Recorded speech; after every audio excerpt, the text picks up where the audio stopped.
किसी ने बड़े कमाल की बात कही है कि हर चीज का समय तय है, हर जगह तय है। आप कहीं पर पहुंचते नहीं हैं, पहुंचाए जाते हैं, क्योंकि खेल आप नहीं रहे हैं, खेल तो वो रहा है। नमस्ते, मैं हूं आरजे कार्तिक। एक बड़ी छोटी सी कथा सुनाता हूं भगवान श्री कृष्ण जी की।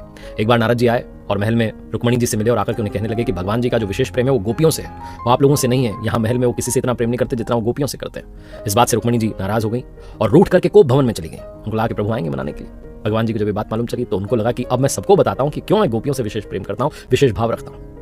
उन्होंने एक नाटक किया। उन्होंने कहा कि मेरा सिर दर्द हो रहा है और सिर दर्द इतना तेज हो रहा है कि मुझसे चला नहीं जा रहा है, चक्कर आ रहे हैं। वो जो था वहां पर महल, उसमें विश्राम करने लगे अपने महल में, और पूरे महल में ये बात फैल गई कि भगवान जी पीड़ा में, भगवान जी पीड़ा में। ये बात नारद जी तक पहुंची, वो भी दौड़े चले आए। रुक्मणी जी तक पहुंची तो कोप भवन छोड़ करके पहले प्रभु के पास आई कि क्या हो गया।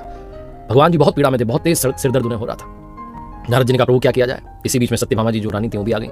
सब परेशान हो रही थी, पूछ रही थी क्या किया जाए। वैद्यों को बुलाया गया, उपचार करवाया गया, लेकिन सिर दर्द ठीक नहीं हो रहा था। भगवान जी ने कहा कि किसी और अच्छे वैद्य को बुला लीजिए, इलाज करवाइए, बहुत पीड़ा में हो। बड़े से बड़े वैद्य आ गए लेकिन सिरदर्द ठीक नहीं हो रहा। तो नारद जी गए, जाकर के प्रभु के पास उनको प्रणाम करके कहने लगे कि प्रभु मुझे तो बता दीजिए कि सिरदर्द ठीक कैसे होगा, क्योंकि आपको तो सब पता है, आप इतनी पीड़ा में, इतने दर्द में हैं, मुझसे दर्द देखा नहीं जा रहा है। तो भगवान जी ने कहा इसका उपाय बहुत आसान है, लेकिन लगता नहीं कि कोई मानेगा।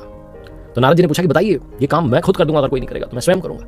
भगवान जी ने कहा मुझे बहुत पीड़ा हो रही है, बहुत दर्द है, और इस दर्द का सिर्फ एक जो है वो उपाय है कि कोई भी जो मुझसे विशेष प्रेम करता हो अपने चरणों की धूली दे दे, अपने चरणों की धूल दे दे, मिट्टी दे दे, उसे कपड़े में बांध करके पट्टी बना करके सिर पर बांध लूंगा, तुरंत सिर दर्द ठीक हो जाएगा। नारद जी कहने लगे प्रभु ये कैसा काम बता दिया, मैं तो ये काम नहीं कर सकता।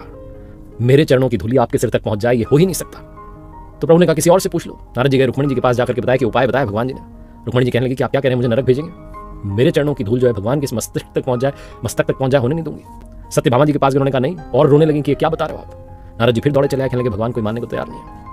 भगवान जी ने कहा तुम तो वृंदावन चले जाओ, गोपियों को कहना कि मैं दर्द में हूं, सिर दर्द हो रहा है, और ठीक इसी तरीके से होगा, और कोई उपाय नहीं है। बिना देरी के वृंदावन पहुंचे नारद जी। वहां राधा जी, बाकी गोपियां जो थीं विरह में थीं, उदास थीं।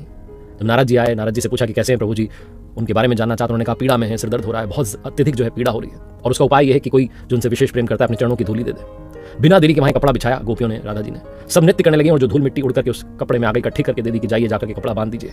और बिना देरी के नारद जी फिर वहां से निकले और पहुंच गए द्वारका, जहां पर भगवान श्री कृष्ण जी थे।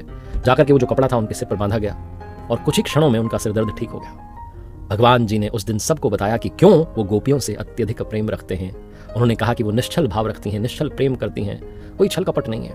वो ये भी नहीं सोचती कि कोई कितना मुझसे प्रेम करता है, वो अपनी ओर से भक्ति करती हैं। सरलता है उनकी भक्ति में, इसीलिए मेरा उन पर विशेष स्नेह है। उन्होंने एक पल के लिए भी ये नहीं सोचा कि उन्हें नरक मिल जाएगा, उन्होंने सिर्फ ये सोचा कि प्रभु जो है पीड़ा में है, उनकी पीड़ा ठीक हो जाए।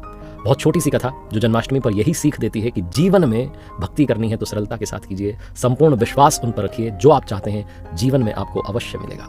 एक बार फिर से वही बात जो अक्सर कहता हूं, कर दिखाओ कुछ ऐसा कि दुनिया करना चाहे आपके जैसा।